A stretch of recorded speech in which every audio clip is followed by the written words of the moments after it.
This is Blake Temez with the Blake Temez podcast, where I speak as a Catholic layman to Catholic laymen about missional living, wisdom cultivation, and legacy building in service of Christ and his bride, the Church. Thanks for being here.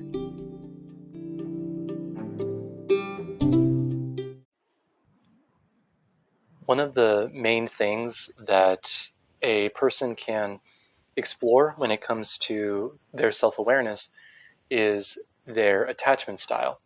This concept that has developed around psychology, around developmental psychology, about how people tend to organize their thinking and their reactions to different relationships.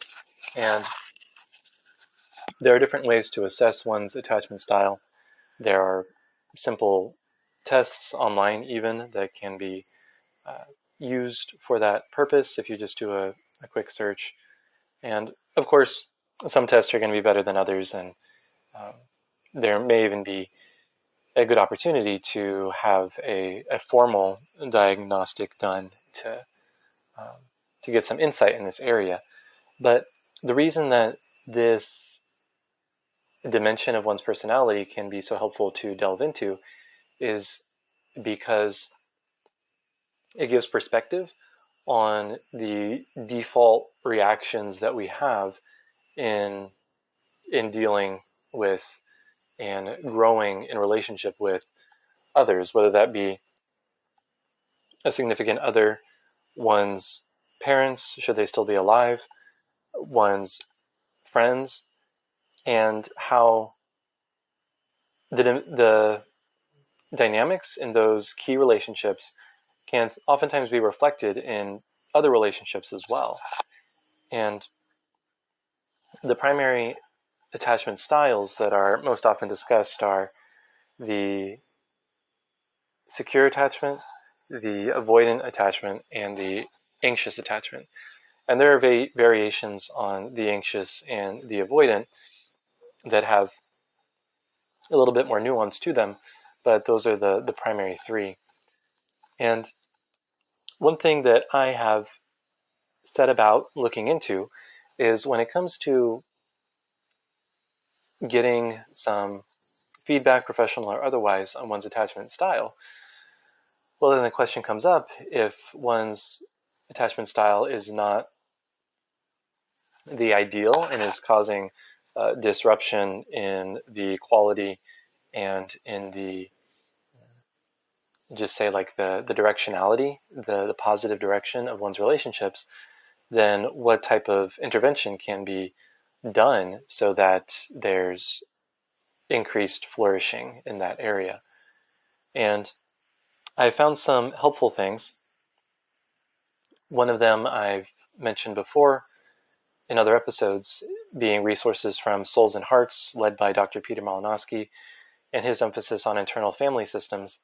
There's some good resources there in their podcasts, but then also in their higher tier commitment opportunity called the Resilient Catholics Community, where you can participate in a group of people who take time to do exercises in the group setting, like recorded,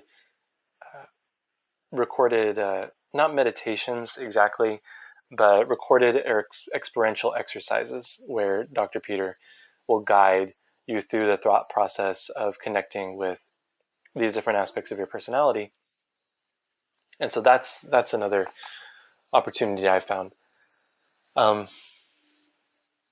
This is intersected with my listening in other realms.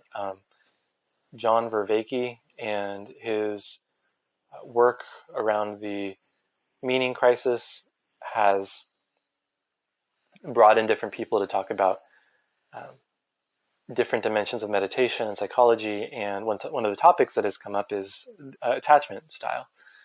And, he's shared in his conversations that upon discovering that he had an anxious attachment style due to childhood experiences, he was able to incorporate that awareness into his meditative practices and dialogical practices more intentionally, so that there was development in that area. And so there are some good resources out there. I think there's a lot of good work to be done still in the Catholic realm in addressing this question of attachment style, and addressing it in a way that doesn't just keep it kind of confined to the realm of professional therapy, but still opportunity for more readily available exercises and recordings and that type of thing being out there for people to use to develop awareness and flourishing in this realm. So that's something that I look forward to learning more about, hope to contribute to in some way moving forward.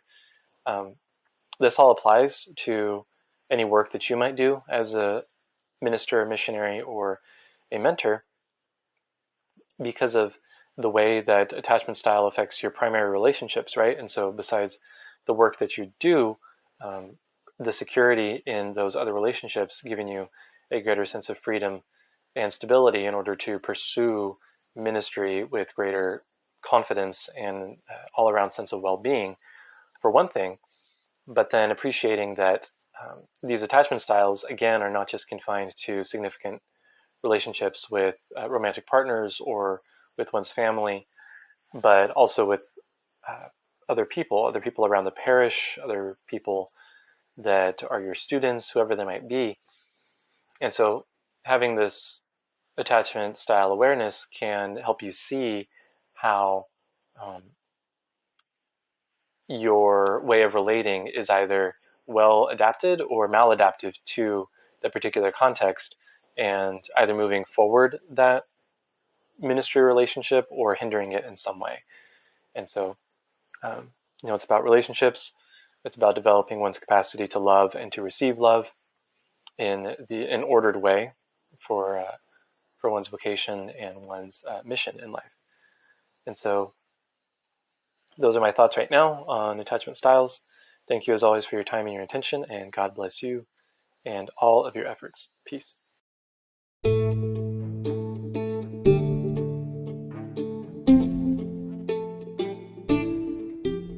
If you're a young Catholic man or a mentor, missionary, or minister who works with them, or even just a concerned figure in their life, a parent, uncle, whoever it might be on the lookout for the release of a short guide that I'm putting together called Brothers by Blood: How to Forge a New Path for Catholic Manhood. In it, I'll expand on some of the topics in this podcast and give you some points of reflection to see about how you can be a part of a movement that empowers men and brings them to their full potential for their sake, and also for the benefit of the church, and by extension, the benefit of all society. So again, thank you for being a part of this, and look out for more information about the release of my guide in episodes to come.